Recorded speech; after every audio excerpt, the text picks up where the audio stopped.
Good morning विद्यार्थी मित्रों। हिंदी धोरण 5 पाठ 11 सच्चा बालक। पहले मैं इसकी कहानी यानी कि सारांश पाठ में जो बताया गया है उसके बारे में बताऊंगी। इस जीवन प्रसंग में सच्चाई का महत्व बताया गया है। जीवन में चाहे कितनी भी मुसीबतें आए, लेकिन जो मनुष्य अपने आदर्शों को छोड़ता नहीं है वही महान बनता है। देखो कौन महान बनते हैं? तो जो लोग अपने आदर्श, अपने सिद्धांत नहीं छोड़ते वही लोग महान बनते हैं।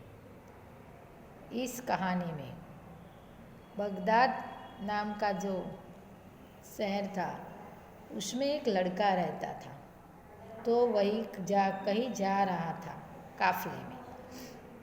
तो पहले के ज़माने में तो लूट मार बहुत होती थी, क्योंकि हमारी तरह जो हम इस सुख सुविधाएं भोग रहे ऐसा नहीं था।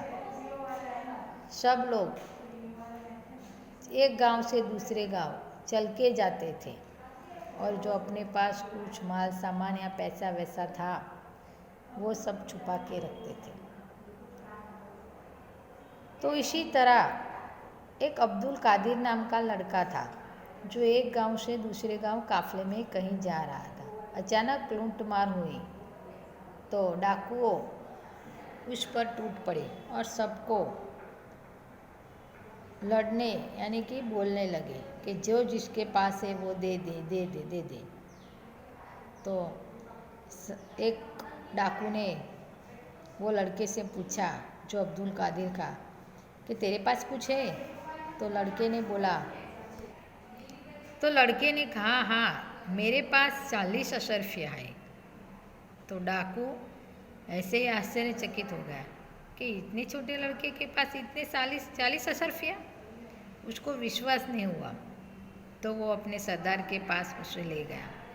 जब सरदार ने पूछा कि तेरे पास क्या है, तो वह लड़का बोला मेरे पास 40 अशर्फिया है।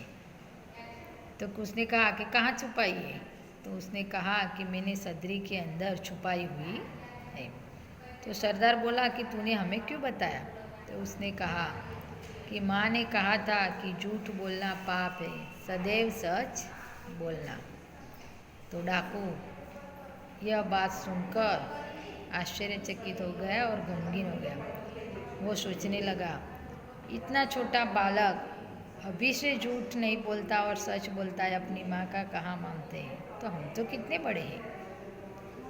तो उसका हृदय परिवर्तन हो गया और उन्होंने बोला कि सबका लूटा हुआ सामान वापस कर दो। आज से हम भी सच्चाई के मार्ग पर चलेंगे। इसी तरह वह बालक महान होकर अब्दुल कादिर के नाम से प्रसिद्ध हुआ और उसकी समाधि आज भी बगदाद में है।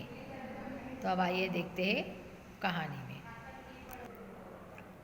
एक समय की बात है, एक लंबा काफिला बगदाद की ओर जा रहा था। एक समयની વાત છે। એક લાંબો બગદાદ કાફિલા એટલે કે બધા એક સાથે ટોળું મળીને બધા જતા હોય ને યાત્રા કરવા માટે, આપણે એમ કહીએ કે યાત્રા કરવા માટેના માણસો બગદાદની બાજુ જઈ રહ્યા હતા। રાસ્તે में उस पर डाकू टूट पड़े।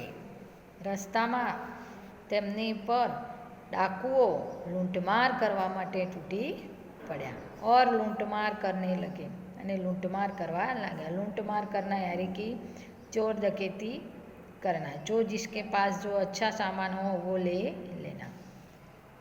उस काफिले में एक 9 वर्ष का बालक था। તે કાફિલામાં એક 9 વર્ષનો બાળક પણ હતો। वह एक और चुपचाप खड़ा रहकर यह सब देख रहा था। તે એક બાજુ ચૂપચાપ ઊભો રહીને આ લૂંટમાર જોઈ રહ્યો હતો। એક ડાકુ की नज़र उस लड़के पर पड़ी। એક ડાકુની નજર તે છોકરા ઉપર પડી। હવે બધા ડાકુઓ કેટલાય 5 થી 7 ડાકુઓ જે બધાને ફટફટ તલવારની અણી પર કહેતા હોય કે ચલો ભાઈ મૂકી દો જેની પાસે જે સામાન છે આપી દો। એટલે આ છોકરો એકદમ ગભરાઈ ગયો હતો અને બાજુમાં એક ખૂણામાં ઊભો આ બધું જોઈ રહ્યો હતો। ત્યાં એક ડાકુની નજર તેના ઉપર પડી। लड़के के पास आकर वह डाकू कड़क कर बोला। कड़क कर बोलना यानी कि गुस्से से बोलना। છોકરાની પાસે આવીને તે ડાકુ ગુસ્સાથી બોલ્યો, તેરે પાસ ભી કુછ હે? તારી પાસે પણ કંઈ છે? લડકા, મેરે પાસ 40 અસરફિયા હે.